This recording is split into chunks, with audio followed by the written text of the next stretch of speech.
اسرائیل پہ اگر atom bomb چلایا نا تو اسرائیل کے ساتھ مصر بھی جائے گا. سمجھ رہے ہو؟ لوگ کہہ رہے ہیں اس ایٹم بم کا کیا کرنا.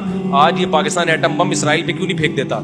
ایٹم بم کا اصول ہے، یاد رکھو، وہ پٹاخہ نہیں ہے. جب وہ کہیں پھٹتا ہے نا تو 25-30 ملکوں کو اپنے ساتھ لے کے جاتا ہے.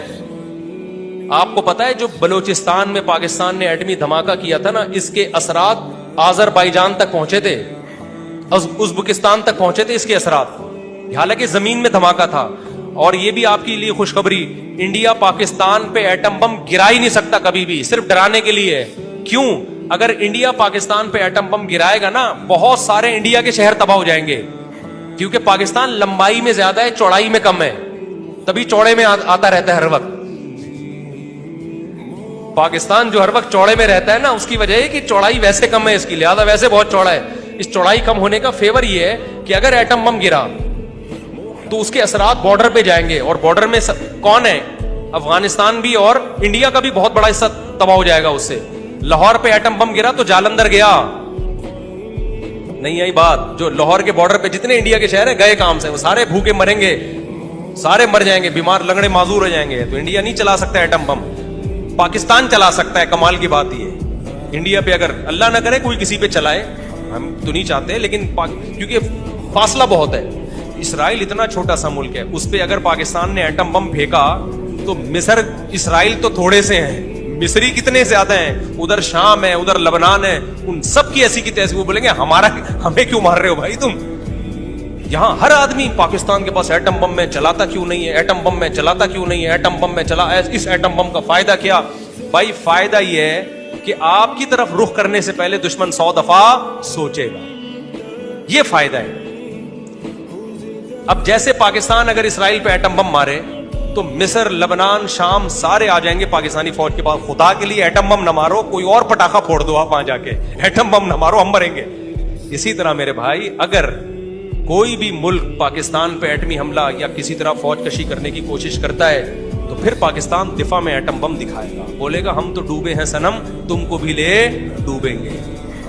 ایک لمٹ میں رہو، اس سے آگے. ایٹم بم کا یہ فائدہ ہوتا ہے ڈیفنس، اور وہ ڈیفنس ہو رہا ہے. تبھی پاکستان کے وہ حالات نہیں ہوئے جو لیبیا کے اور عراق کے حالات ہوئے ہیں. یہ کس کی وجہ سے؟ بم کی وجہ سے. تو کیونکہ مرتا کیا نہ کرتا نا. ابھی تو نہیں چلائیں گے، لیکن جب ملک پہ ایسے حالات آ گئے، کوئی ہماری ریاست ہی ہم سے چھینے گا، پھر ہم کہیں گے بھائی ہم اگر پھٹ رہے ہیں نا، ہم اگر مر ہی رہے ہیں، تو بھاڑ میں جب ہم چلائیں گے پھر 20 ملک اور بھی مریں گے. تو وہ 20 ملک پکڑیں گے دشمن کو، ابے بھائی خدا کے لیے ان کو نہیں مارو، انہوں نے ایٹم بم چلا دیا تو ہمارا بیڑا غرق ہوگا. لیکن ہر آدمی یہ ایٹم بم کس کام کا ہے، اس سے بہتر تو شب برات کے پٹاخے ہیں، کم از کم پھٹتے تو ہیں. ایسی سی باتیں آ رہی ہیں لوگوں کی. تو یہ ایٹم بم اس کام کا ہے کہ تمہارے ملک کی لکیریں کیا ہیں. اس کی وجہ سے میں انڈیا کچا چبا چکا ہوتا اب تک. تمہیں انڈیا کو پتا ہے ہم ایٹم بم چلائے نہ چلائے، اگر زیادہ ہم نے کیا نا، بارڈر کے اندر گھسنے کی کوشش کی، ان کے علاقے لینے کی کوشش کی، تو جب ملک جب ہاتھ سے جائے گا ہی تو پھر فوج بولتی ہے ہم تو مر ہی رہے ہیں، ملک ختم ہی ہو رہا ہے، تو 2-4 اور بندے مار کے جائیں ہم، تو پھر وہ چلا دیں گے. تو اس لیے وہ بٹن پہ پاؤں رکھ کے کھڑے ہوتے ہیں اور بتاتے ہیں کہ قریب آئے تو چلا دیں گے بٹن ہم. تو یہ ایٹم بم اس کام کا ہے. یہ اس لیے نہیں ہے کہ اسرائیل پہ جا کے پھوڑ دیا، اور اسرائیل بھی گیا اور اڑوس پڑوس کے، اور بیت المقدس بھی گئی. تو جب وہاں جو ریز پھیلیں گی تو اس سے تو جو فلسطینی وہاں پہ وہ کہیں گے بیت المقدس ہمارے کس کام کا بھائی، ہم تو سارے لنگڑے لولے ہو گئے. تو ہر آدمی دیکھو نالج زیرو ہے لوگوں کے پاس، تبصرے ایسے کرتے ہیں جیسے اگلا وزیر اعظم یہی ہوگا. اس لیے پھینکنا چھوڑ دو لمبی لمبی، ٹھیک ہے نا، منفی باتیں کرنا چھوڑ دو. ہاں حکمرانوں پہ دباؤ ڈالتے رہو، کیونکہ یہ بہت نیک نہیں ہے ہمارے حکمران. فوج میں بھی کبھی کوئی اچھا بھی آتا ہے، برا بھی آتا ہے، ہر طرح کے ملے جو لوگ آرمی میں آتے ہیں. تو جب آپ دباؤ ڈالتے ہیں تو پھر اچھے کام کا ریشو بڑھ جاتا ہے. اس لیے دباؤ ضرور ڈالو، دباؤ ضرور ڈالو، تاکہ ایسا نہ ہو سعودی عرب پہ بھی دباؤ ڈالو، پاکستان پہ بھی دباؤ ڈالو، تاکہ یہ ہاتھ پہ ہاتھ رکھ کے بیٹھ نہ جائیں. اور یہ ایک حقیقت ہے کہ جتنی آواز ان لوگوں کو فلسطینیوں کے حق میں اٹھانی چاہیے، یہ ایک طے شدہ حقیقت ہے، اتنی آواز یہ لوگ نہیں اٹھا رہے. اگر یہ سارے اسلامی ملک مل کے مضبوط آواز بھی اٹھائیں تو بہت سارے کام ہو سکتے ہیں. لیکن یہ مجرمانہ غفلت ہے. جتنی پاورفل آواز اٹھانی چاہیے یہ وہ آواز، ہم نہیں کہہ رہے کہ بم پھینک دو، یہ کر دو، اس سے بہت زیادہ مسائل خراب ہو جائیں گے.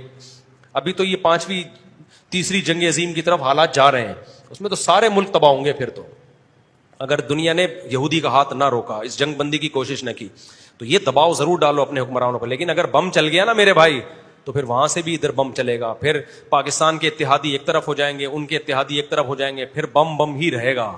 پھر یہ جنگ رکنے والی نہیں ہے.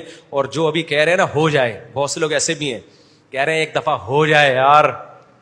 بیٹا جب تمہارے اوپر بم برسیں گے اور جب بچے چھوٹے چھوٹے یتیم ہوں گے اور لاشیں تم دیکھو گے نا, تو تم کہو گے اللہ کسی طریقے سے اس جنگ کو ختم کر دے. ہاں, یہ جنگیں آپ نے دیکھی نہیں ہیں, جنہوں نے دیکھی ہیں ان سے جا کے پوچھو. اس لیے نبی نے فرمایا لا تتمنوا لقاء العدو, جنگ کی کبھی بھی تمنا مت کرو. مسلط ہو جائے تو پھر ڈٹ کے لڑو. واعلموا ان الجنۃ تحت ظلال السیوف, مسلط ہو جائے یقین کر لو جنت تلواروں کی چھاؤں میں اللہ نے رکھی ہے. کیسی پیاری حدیث ہے, بڑا مزہ آتا ہے. مت تمنا کرو جنگ کی, ہو جائے پھر بھاگو نہیں میدان سے, پھر لڑو ڈٹ کے, اور یقین کر لو جنت اللہ نے کس میں رکھی ہے, بموں کی چھاؤں میں رکھی ہے اللہ نے.